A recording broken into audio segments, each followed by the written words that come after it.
Hello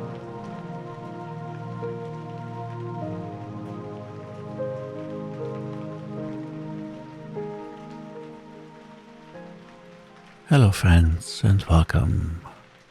Tonight I will be reading for you The Crystal Egg by H.G. Wells.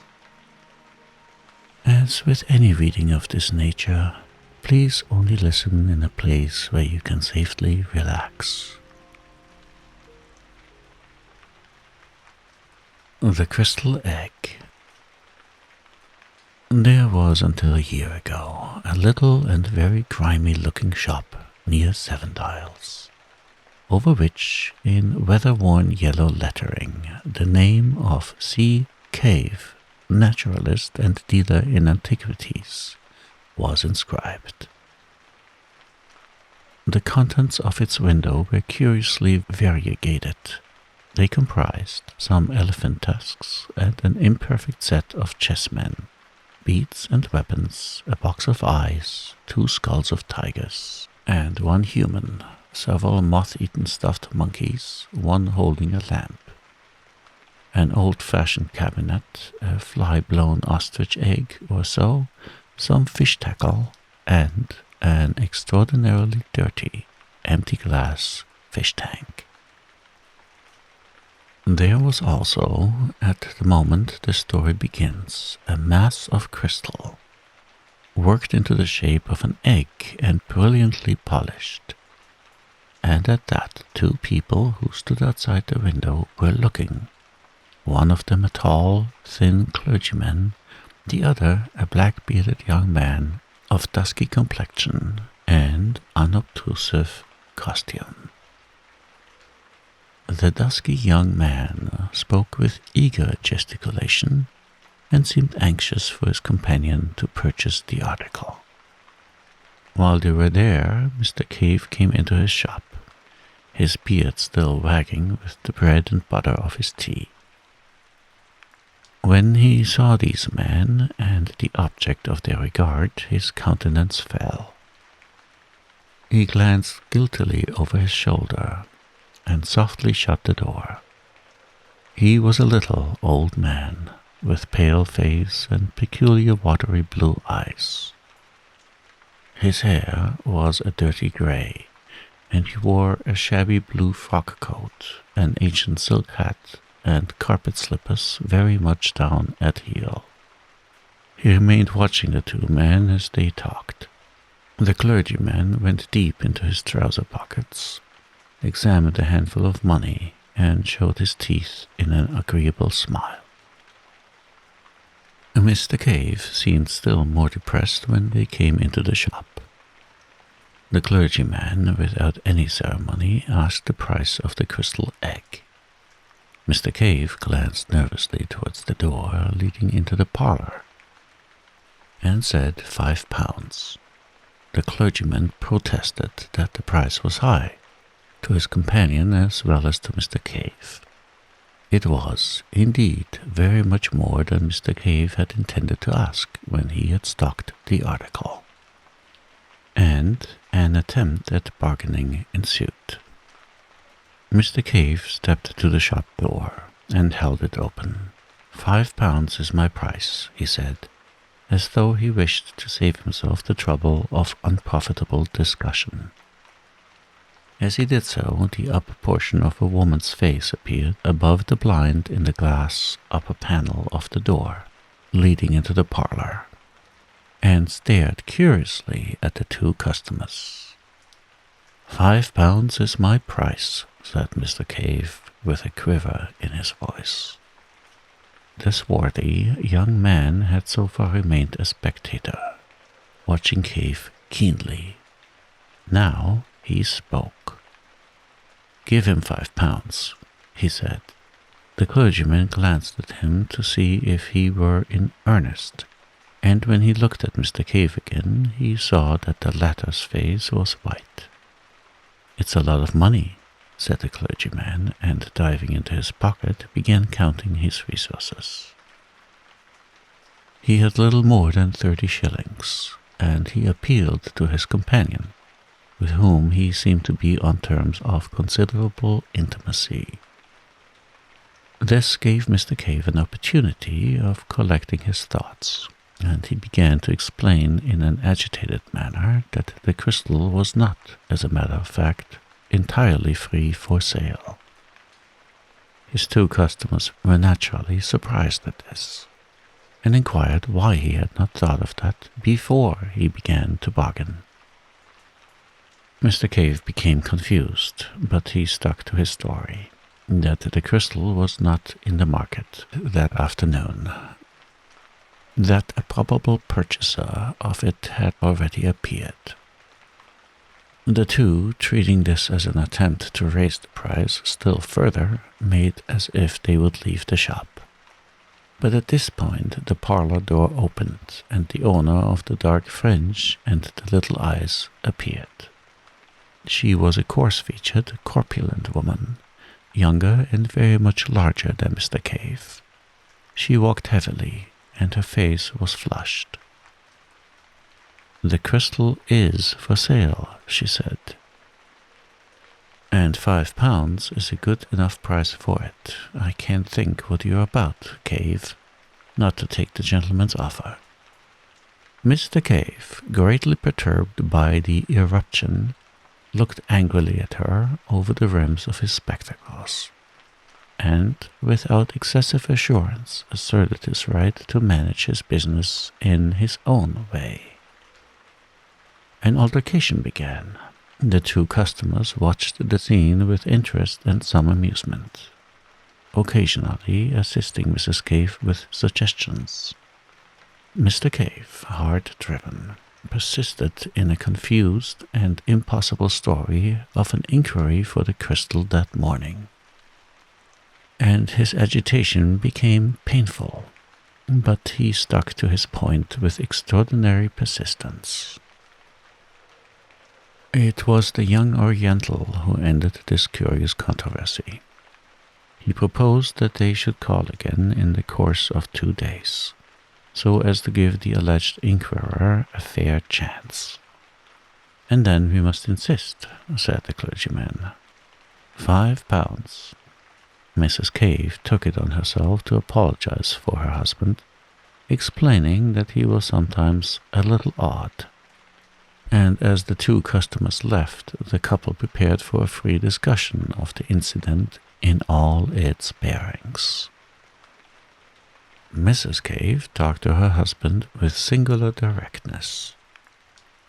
The poor little man, quivering with emotion, muddled himself between his stories, maintaining on the one hand that he had another customer in view, and on the other asserting that the crystal was honestly worth 10 guineas.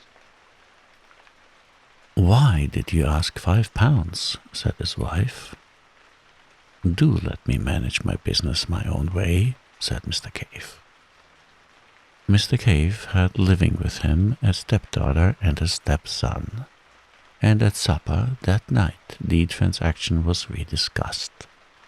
None of them had a high opinion of Mr. Cave's business methods, and this action seemed a culminating folly. "It's my opinion he's refused that crystal before," said the stepson, a loose-limbed lout of 18. "But £5?" said the stepdaughter, an argumentative young woman of 26. Mr. Cave's answers were wretched. He could only mumble weak assertions that he knew his own business best. They drove him from his half-eaten supper into the shop, to close it for the night, his ears aflame and tears of vexation behind his spectacles. Why had he left the crystal in the window so long? The folly of it. That was the trouble closest in his mind. For a time he could see no way of evading sale. After supper, his stepdaughter and stepson smartened themselves up and went out, and his wife retired upstairs to reflect upon the business aspect of the crystal, over a little sugar and lemon and so forth in hot water. Mr. Cave went into the shop and stayed there until late, ostensibly to make ornamental rockeries for goldfish cases, but really for a private purpose that will be better explained later. The next day, Mrs. Cave found that the crystal had been removed from the window and was lying behind some second-hand books on angling. She replaced it in a conspicuous position, but she did not argue further about it, as a nervous headache disinclined her from debate. Mr. Cave was always disinclined. The day passed disagreeably. Mr. Cave was, if anything, more absent-minded than usual, and uncommonly irritable withal. In the afternoon, when his wife was taking her customary sleep, he removed the crystal from the window again. The next day, Mr. Cave had to deliver a consignment of dogfish at one of the hospital schools, where they were needed for dissection. In his absence, Mrs. Cave's mind reverted to the topic of the crystal and the methods of expenditure suitable to a windfall of £5. She had already devised some very agreeable expedients, among others a dress of green silk for herself, and a trip to Richmond, when a jangling of the front door bell summoned her into the shop. The customer was an examination coach who came to complain of the non-delivery of certain frogs asked for the previous day. Mrs. Cave did not approve of this particular branch of Mr. Cave's business, and the gentleman who had called in a somewhat aggressive mood retired after a brief exchange of words, entirely civil so far as he was concerned. Mrs. Cave's eye then naturally turned to the window, for the sight of the crystal was an assurance of the £5 and of her dreams. What was her surprise to find it gone? She went to the place behind the locker on the counter where she had discovered it the day before. It was not there, and she immediately began an eager search about the shop. When Mr. Cave returned from his business with the dogfish, about 1:45 in the afternoon, he found the shop in some confusion, and his wife extremely exasperated and on her knees behind the counter, routing among his taxidermic material. Her face came up hot and angry over the counter as the jangling bell announced his return, and she forthwith accused him of hiding it. "Hide what?" asked Mr. Cave. "The crystal." At that, Mr. Cave, apparently much surprised, rushed to the window. "Isn't it here?" he said. "Great heavens, what has become of it?" Just then, Mr. Cave's stepson re-entered the shop from the inner room. He had come home a minute or so before Mr. Cave, and he was blaspheming freely. He was apprenticed to a second-hand furniture dealer down the road, but he had his meals at home, and he was naturally annoyed to find no dinner ready. But when he heard of the loss of the crystal, he forgot his meal, and his anger was diverted from his mother to his stepfather. The first idea, of course, was that he had hidden it, but Mr. Cave stoutly denied all knowledge of its fate, freely offering his bedabbled affidavit in the matter, and at last was worked up to the point of accusing first his wife and then his stepson of having taken it with a view to a private sale. So began an exceedingly acrimonious and emotional discussion, which ended for Mrs. Cave in a peculiar nervous condition midway between hysterics and amok, and caused the stepson to be half an hour late at the furniture establishment in the afternoon. Mr. Cave took refuge from his wife's emotions in the shop. In the evening the matter was resumed, with less passion and in a judicial spirit, under the presidency of the stepdaughter. The supper passed unhappily and culminated in a painful scene. Mr. Cave gave way at last to extreme exasperation and went out, banging the front door violently. The rest of the family, having discussed him with the freedom his absence warranted, hunted the house from garret to cellar, hoping to light upon the crystal. The next day, the 2 customers called again. They were received by Mrs. Cave almost in tears. It transpired that no one could imagine all that she had stood from Cave at various times in her married pilgrimage. She also gave a garbled account of the disappearance. The clergyman and the Oriental laughed silently at one another, and said it was very extraordinary.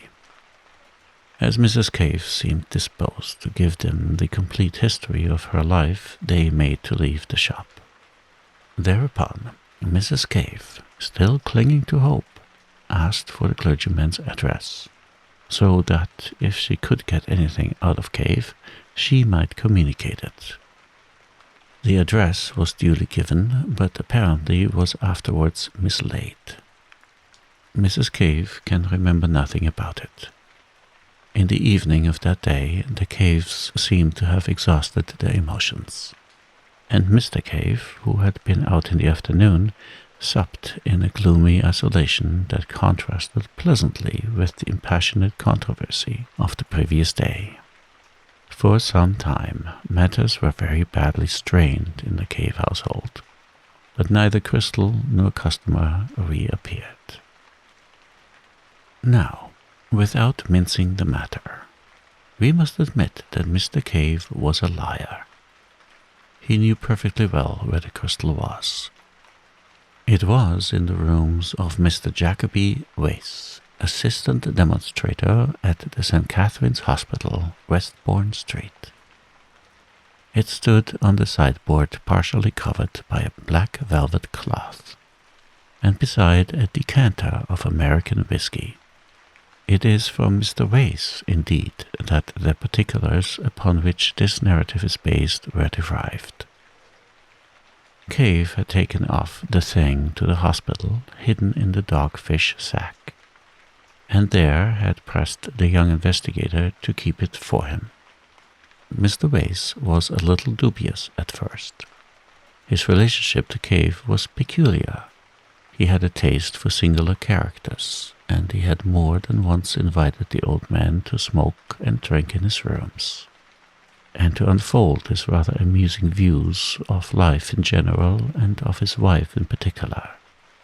Mr. Wace had encountered Mrs. Cave, too, on occasions when Mr. Cave was not at home to attend to him. He knew the constant interference to which Cave was subjected, and, having weighed the story judicially, he decided to give the crystal a refuge.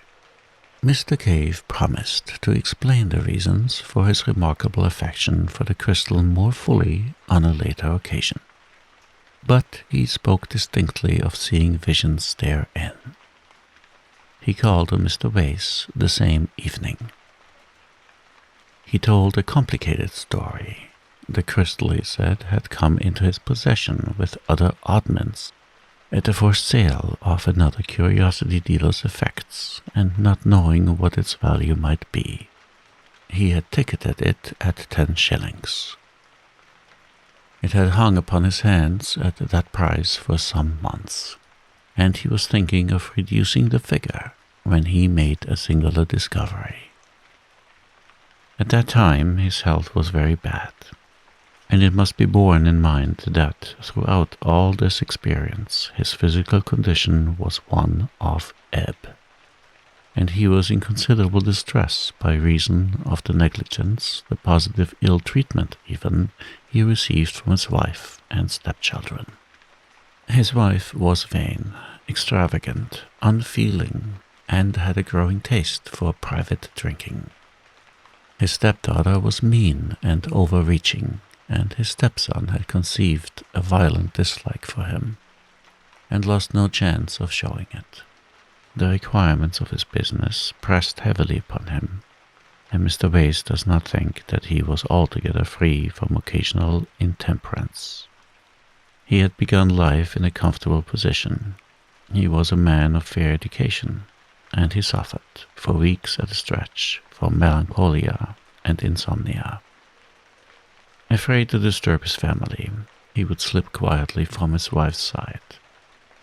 When his thoughts became intolerable, and wander about the house. And about 3 o'clock one morning, late in August, chance directed him into the shop. The dirty little place was impenetrably black except in one spot, where he perceived an unusual glow of light.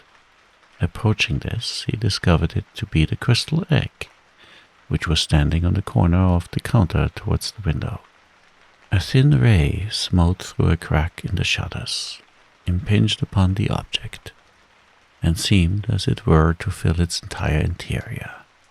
It occurred to Mr. Cave that this was not in accordance with the laws of optics, as he had known them in his younger days. He could understand the rays being refracted by the crystal and coming to a focus in its interior, but this diffusion jarred with his physical conceptions. He approached the crystal nearly, peering into it and round it with a transient revival of the scientific curiosity that in his youth had determined his choice of a calling. He was surprised to find the light not steady, but writhing within the substance of the egg, as though that object was a hollow sphere of some luminous vapor. In moving about to get different points of view, he suddenly found that he had come between it and the ray, and that the crystal nonetheless remained luminous. Greatly astonished, he lifted it out of the light ray and carried it to the darkest part of the shop. It remained bright for some 4 or 5 minutes, when it slowly faded and went out. He placed it in the thin streak of daylight, and its luminousness was almost immediately restored. So far, at least, Mr. Wace was able to verify the remarkable story of Mr. Cave. He has himself repeatedly held this crystal in a ray of light, which had to be of a less diameter than 1 millimeter, and in a perfect darkness, such as could be produced by velvet wrapping. The crystal did undoubtedly appear very faintly phosphorescent. It would seem, however, that the luminousness was of some exceptional sort, and not equally visible to all eyes. For Mr. Harbinger, whose name will be familiar to the scientific reader in connection with the Pasteur Institute, was quite unable to see any light whatever, and Mr. Wace's own capacity for its appreciation was out of comparison inferior to that of Mr. Cave's. Even with Mr. Cave the power varied very considerably. His vision was most vivid during states of extreme weakness and fatigue. Now, from the outset, this light in the crystal exercised a curious fascination upon Mr. Cave, and it says more for his loneliness of soul than a volume of pathetic writing could do, that he told no human being of his curious observations. He seems to have been living in such an atmosphere of petty spite that to admit the existence of a pleasure would have been to risk the loss of it. He found that as the dawn advanced and the amount of diffused light increased, the crystal became to all appearance non-luminous, and for some time he was unable to see anything in it, except at night time, in dark corners of the shop. But the use of an old velvet cloth, which he used as a background for a collection of minerals, occurred to him, and by doubling this, and putting it over his head and hands, he was able to get a sight of the luminous movement within the crystal, even in the daytime. He was very cautious lest he should be thus discovered by his wife, and he practiced this occupation only in the afternoons while she was asleep upstairs. and then circumspectly in a hollow under the counter. And one day, turning the crystal about in his hands, he saw something. It came and went like a flash, but it gave him the impression that the object had for a moment opened to him the view of a wide and spacious and strange country. And turning it about, he did, just as the light faded, see the same vision again. Now, it would be tedious and unnecessary to state all the phases of Mr. Cave's discovery from this point.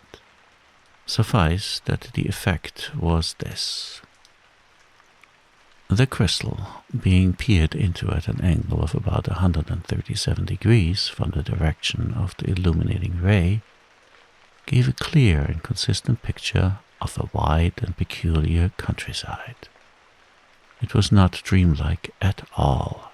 It produced a definite impression of reality, and the better the light, the more real and solid it seemed. It was a moving picture, that is to say, certain objects moved in it, but slowly in an orderly manner like real things. And, according as the direction of lighting and vision changed, the picture changed also. It must indeed have been like looking through an oval glass at a view, and turning the glass about to get at different aspects. Mr. Cave's statements, Mr. Wace assures me, were extremely circumstantial, and entirely free from any of that emotional quality that taints hallucinatory impressions. But it must be remembered that all the efforts of Mr. Wace to see any similar clarity in the feigned opalescence of the crystal were wholly unsuccessful, try as he would. The difference in intensity of the impressions received by the two men was very great, and it is quite conceivable that what was a view to Mr. Cave was a mere blurred nebulosity to Mr. Wace. The view, as Mr. Cave described it, was invariably of an extensive plain, and he seemed always to be looking at it from a considerable height, as if from a tower or a mast. To the east and to the west the plain was bounded at a remote distance by vast reddish cliffs, which reminded him of those he had seen in some picture.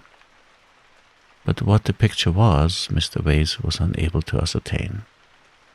These cliffs passed north and south. He could tell the points of the compass by the stars that were visible at night, receding in an almost illimitable perspective, and fading into the mists of the distance before they met. He was nearer the eastern set of cliffs. On the occasion of his first vision, the sun was rising over them, and black against the sunlight and pale against their shadow appeared a multitude of soaring forms that Mr. Cave regarded as birds. A vast range of buildings spread below him.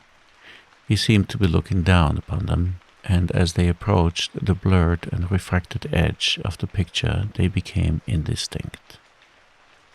There were also trees, curious in shape, and in coloring a deep mossy green and an exquisite grey, beside a wide and shining canal, and something great and brilliantly colored flew across the picture. But the first time Mr. Cave saw these pictures, he saw only in flashes. His hands shook, his head moved. The vision came and went, and grew foggy and indistinct. And at first he had the greatest difficulty in finding the picture again once the direction of it was lost. His next clear vision, which came about a week after the first, the interval having yielded nothing but tantalizing glimpses, and some useful experience showed him the view down the length of the valley. The view was different, but he had a curious persuasion, which subsequent observations abundantly confirmed, that he was regarding the strange world from exactly the same spot, although he was looking in a different direction. The long facade of the great building, whose roof he had looked down upon before, was now receding in perspective. He recognized the roof. In the front of the facade was a terrace of massive proportions and extraordinary length, and down the middle of the terrace, at certain intervals, stood huge but very graceful masts, bearing small shiny objects which reflected the setting sun. The import of these small objects did not occur to Mr. Cave until some time after, as he was describing the scene to Mr. Wace. The terrace overhung a thicket of the most luxuriant and graceful vegetation, and beyond this was a wide grassy lawn on which certain broad creatures, in form like beetles but enormously large, reposed.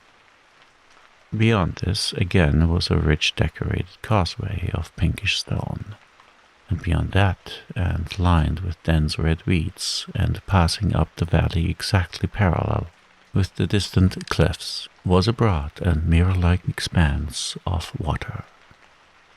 The air seemed full of squadrons of great birds, maneuvering in stately curves, and across the river was a multitude of splendid buildings, richly colored and glittering with metallic tracery and facets, among a forest of moss-like and lichenous trees. And suddenly something flapped repeatedly across the vision, like the fluttering of a jeweled fan or the beating of a wing, and a face, or rather the upper part of a face, with very large eyes, came as it were close to his own, and as if on the other side of the crystal. Mr. Cave was so startled and so impressed by the absolute reality of these eyes that he drew his head back from the crystal to look behind it. He had become so absorbed in watching that he was quite surprised to find himself in the cool darkness of his little shop, with its familiar odor of metal, mustiness, and decay. And, as he blinked about him, the glowing crystal faded and went out. Such were the first general impressions of Mr. Cave. The story is curiously direct and circumstantial. From the outset, when the valley first flashed momentarily on his senses, his imagination was strangely affected, and as he began to appreciate the details of the scene he saw, his wonder rose to the point of a passion. He went about his business listless and distraught, thinking only of the time when he should be able to return to his watching. And then, a few weeks after his first sight of the valley, came the two customers. The stress and excitement of the offer, and the narrow escape of the crystal from sale, as I have already told. Now, while watching the thing was Mr. Cave's secret, it remained a mere wonder, a thing to creep to covertly and peep at, as a child might peep upon a forbidden garden. But Mr. Wace has, for a young scientific investigator, a particularly lucid and consecutive habit of mind. Directly the crystal and its story came to him, and he had satisfied himself by seeing the phosphorescence with his own eyes, that there really was a certain evidence for Mr. Cave's statements. He proceeded to develop the matter systematically. Mr. Cave was only too eager to come and feast his eyes on the wonderland he saw, and he came every night from 8:30 until 10:30, and sometimes, in Mr. Wace's absence, during the day. On Sunday afternoons, also, he came. From the outset, Mr. Wace made copious notes, and it was due to his scientific method, and that the relation between the direction from which the initiating ray entered, the crystal, and the orientation of the picture were proved. And by covering the crystal in a box perforated only with a small aperture to admit the exciting ray, and by substituting black Holland for his buff blinds, he greatly improved the conditions of the observations, so that in a little while they were able to survey the valley in any direction they desired. So, having cleared the way, we may give a brief account of this visionary world within the crystal. The things were in all cases seen by Mr. Cave, and the method of working was invariably for him to watch the crystal and report what he saw, while Mr. Wace, who as a science student had learned the trick of writing in the dark, wrote a brief note of his report. When the crystal faded, it was put into its box in the proper position and the electric light turned on. Mr. Wace asked questions and suggested observations to clear up difficult points. Nothing, indeed, could have been less visionary and more matter of fact. The attention of Mr. Cave had been speedily directed to the bird-like creatures he had seen so abundantly present in each of his early visions. His first impression was soon corrected, and he considered for a time that they might represent a diurnal species of bat. Then he thought, grotesquely enough, that they might be chirrups. Their heads were round and curiously human, and it was the eyes of one of them that had so startled him on his second observation. They had broad, silvery wings, not feathered, but glistening almost as brilliantly as new-killed fish, and with the same subtle play of color. And these wings were not built on the plan of birdwing or bat, Mr. Wace learned, but supported by curved ribs radiating from the body. A sort of butterfly wing with curved ribs seemed best to express their appearance. The body was small, but fitted with two bunches of prehensile organs, like long tentacles, immediately under the mouth.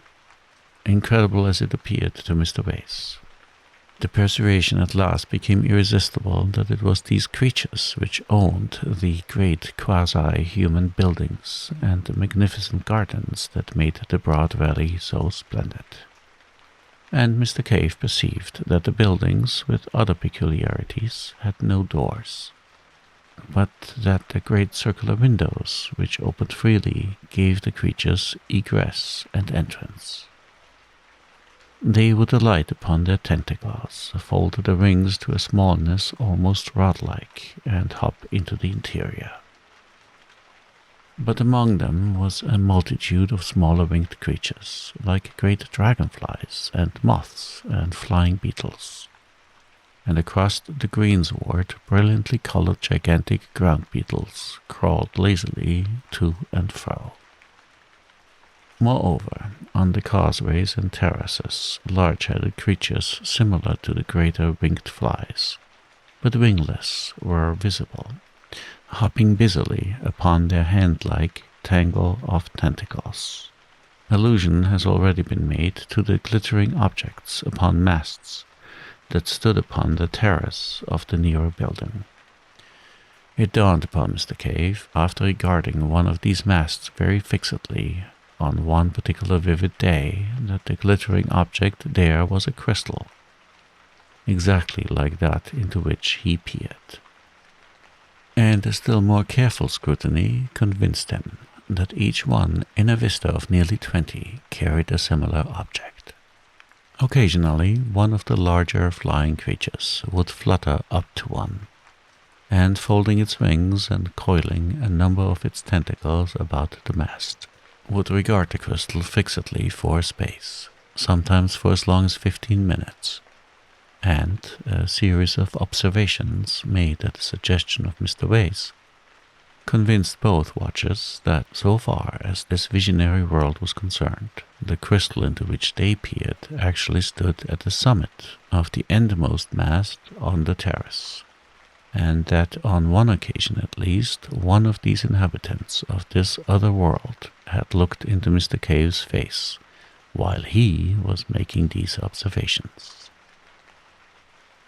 So much for the essential facts of this very singular story, unless we dismiss it all as the ingenious fabrication of Mr. Wace. We have to believe one of two things.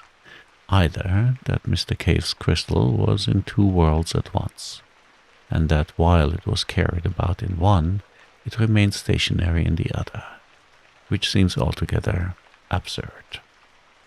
Or else that it had some peculiar relation of sympathy with another exactly similar crystal in this other world, so that what was seen in the interior of the one in this world was, under suitable conditions, visible to an observer in the corresponding crystal in the other world, and vice versa. At present, indeed, we do not know of any way in which two crystals could so come en rapport, but nowadays we know enough to understand that the thing is not altogether impossible.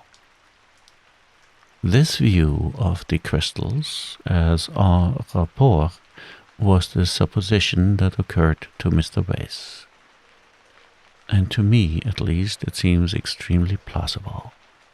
And where was this other world? On this also the alert intelligence of Mr. Wace speedily threw light. After sunset the sky darkened rapidly.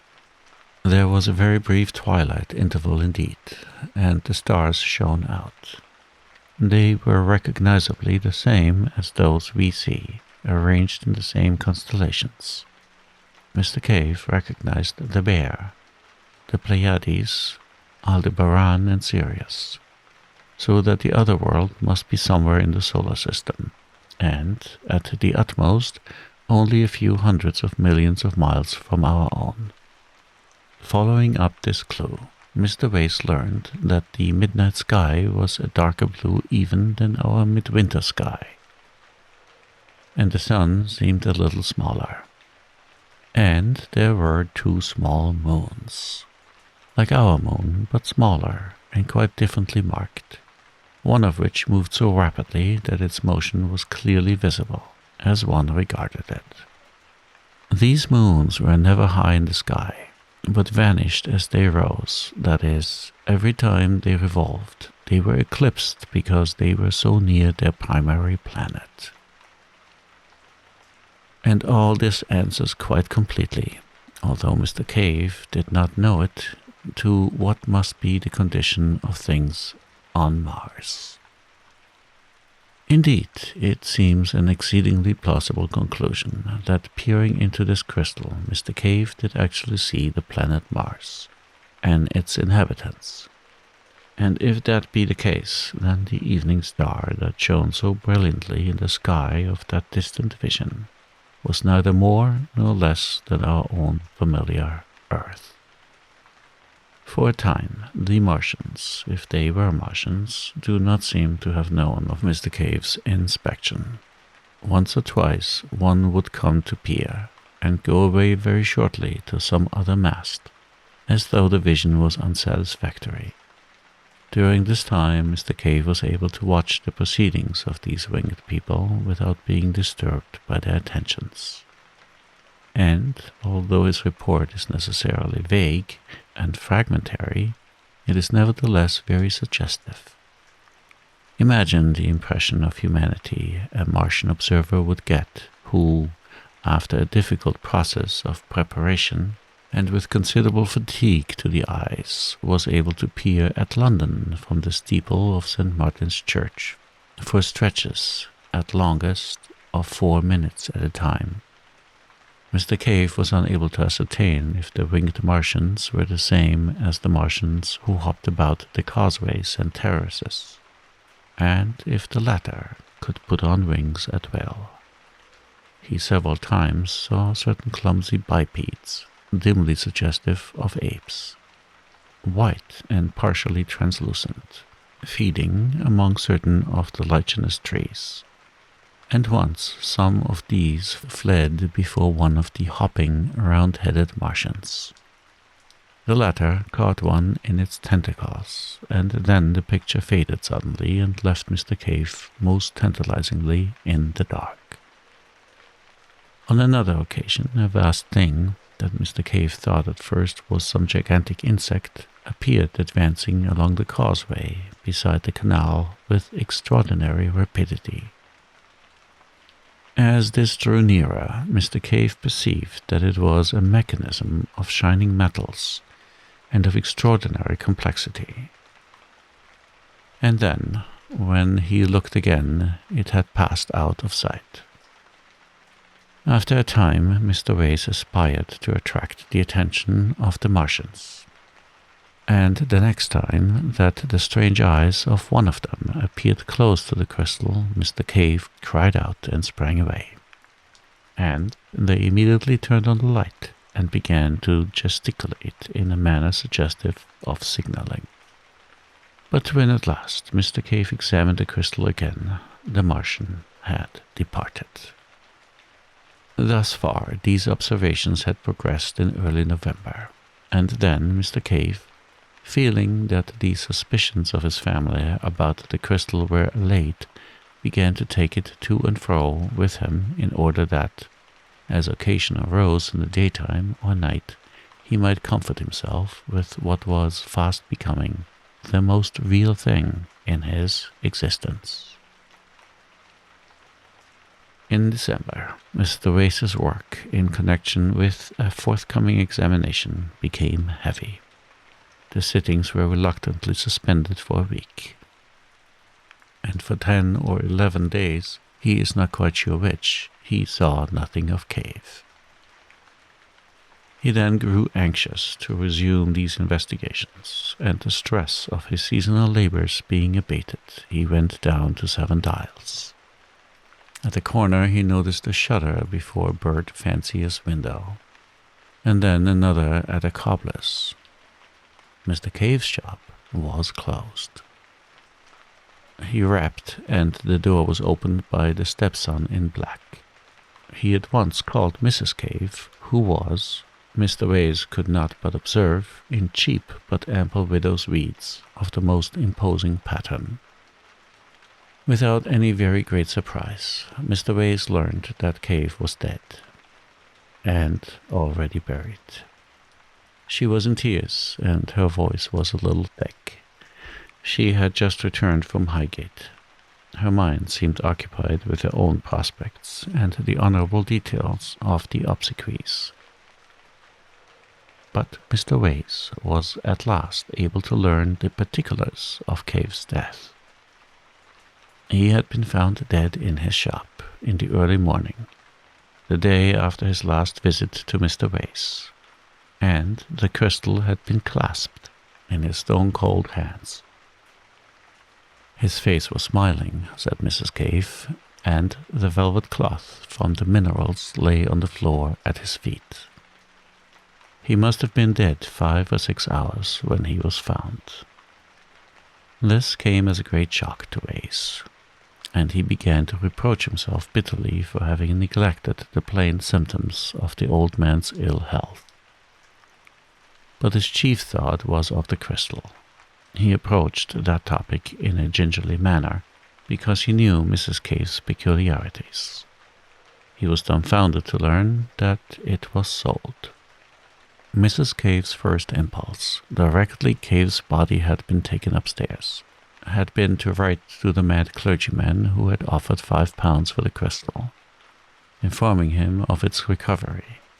But after a violent hunt, in which her daughter joined her, they were convinced of the loss of his address.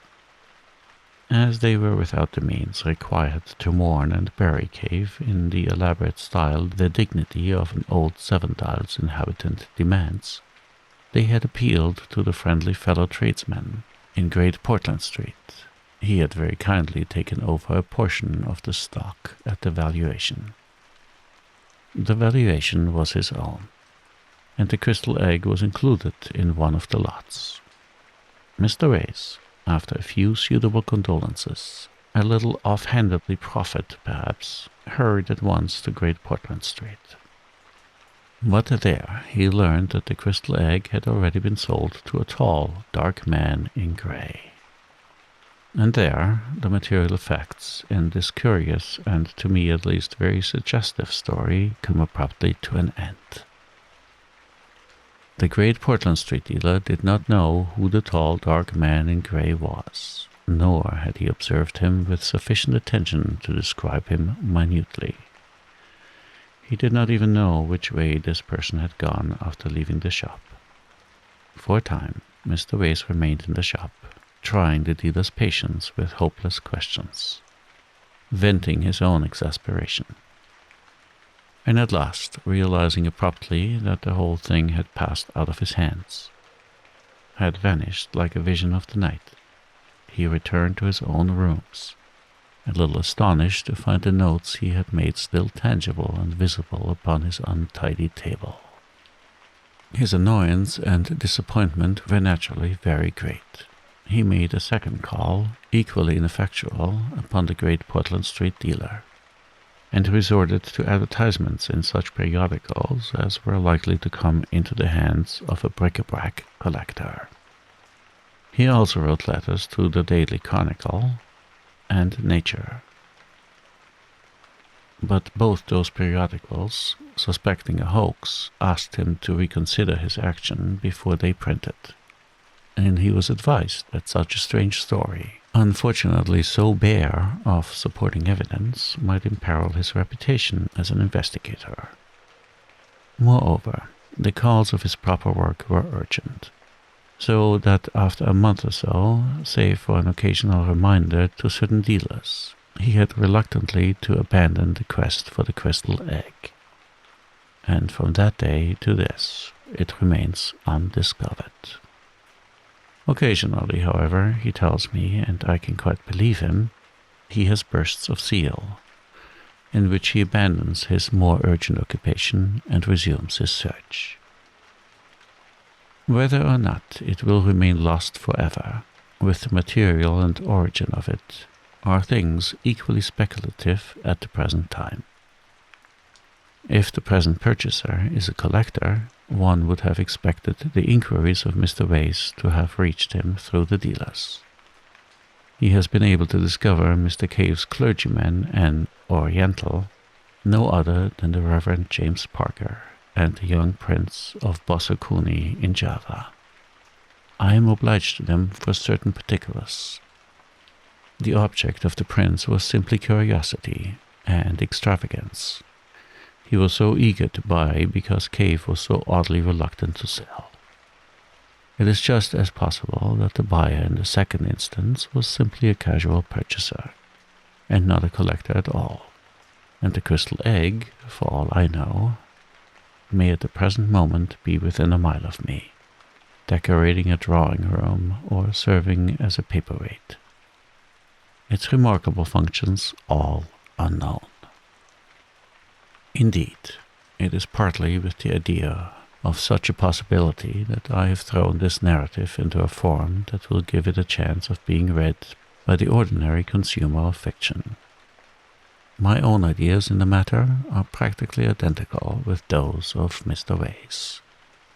I believe the crystal on the mast in Mars and the crystal egg of Mr. Cave's to be in some physical, but at present quite inexplicable, way en rapport.